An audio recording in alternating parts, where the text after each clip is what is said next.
I just started doing a little editing, but I realized I kind of didn't make an intro. Um, I have a 1964 Thunderbird, kind of been on the channel here and there, and I'm putting an LLY Duramax diesel in it. Motor's already out, all that. There's a video on that, but I need to put airbags on it. And the reason I'm doing airbags is because the Duramax is too wide between the shock towers, so I had to remove the springs anyways and change all the control arms around. I need about 2 inches more clearance on each side, but to take the spring out and put it back in is like horrible. It's horrendous. Springs are the worst. And these types of springs, you have to have an internal spring clamp, which they're hard to come by and really hard to use. So I decided I was just gonna take it out and pop some Amazon airbags in. These were about $100 for the set, and there's a little bit more for the pneumatic lines and whatnot. But it's all coming together. The airbags are in. I got to do the control arm because the lower control arm hasn't been changed, but the upper mount point has. So all the geometry's off, making the camber positive. You'll see that towards the end. It would not look good with the positive camber, nor would it drive because the tire would go right to the fender. But overall, it's coming together. The new mount wasn't as hard to make as I thought. I really thought it was going to be hard. And give it another week, and it should be probably done with the suspension. So I'm just dealing with the driver's side right now, and yeah, get into the video. All right, well, I'm getting back into the Duramax Thunderbird because I kind of finished up my boat. So I'm working on airbags right now, airbag mounts to be specific. I'm having a hard time because this is the Rossi plate's the original shock tower spacer, I guess you could say.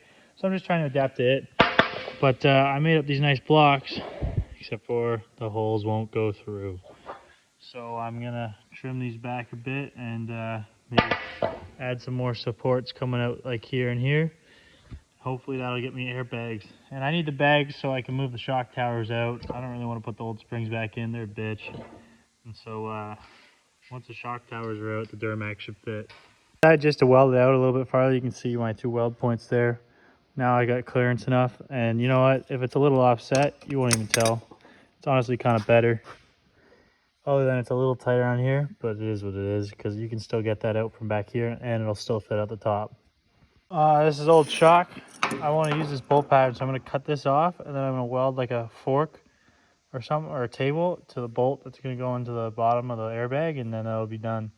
And I'm going to make some new shocks for later. First of many, but you can see that's all bracketed up. I'm going to extend them a bit, and I got a bracket down here. I'm not sure there should be a pivot point, so I had to do a little research. But the bags are sitting in there. A lot more to do, but I'd like to see one bag go up and down, and then I'll copy it on the other side. So I got her all the way down right now. Just using the Milwaukee compressor to, air it up and down. I still got to change the control arms a bit. Set to 90 psi.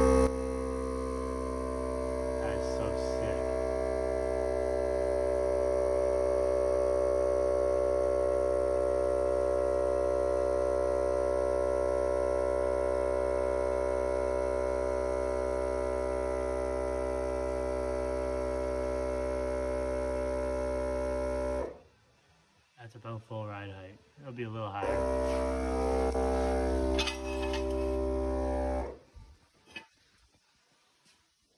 I guess I'll air it down.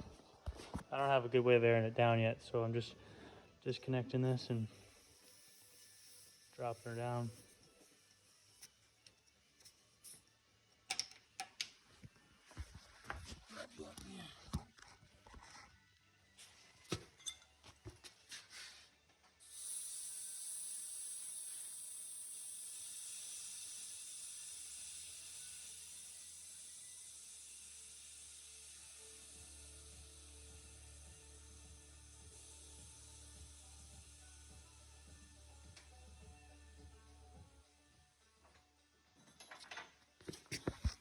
Sweet.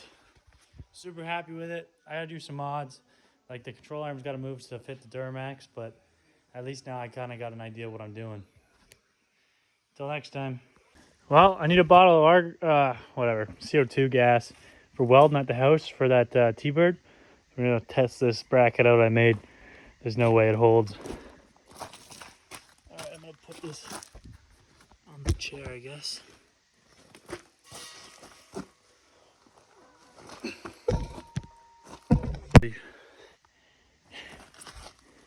You know what? It actually sits on there pretty good.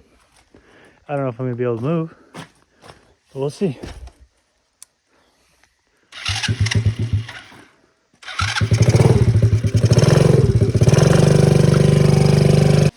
Jumping back into 64 Thunderbird.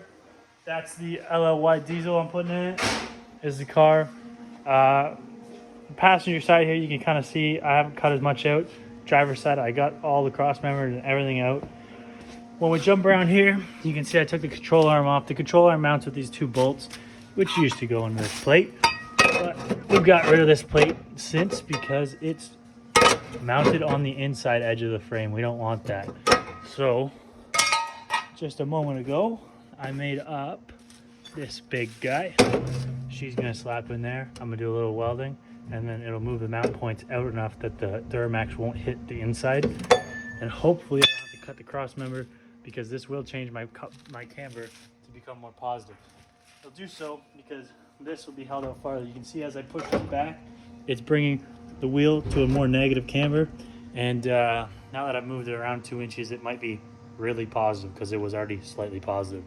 But with the weight on the car of the Duramax, that'll force it to be negative. So we're gonna kind of see how it goes and feel it out, because cutting this would be very difficult. I need to cut 2 inches out of the control arm, which simply won't happen.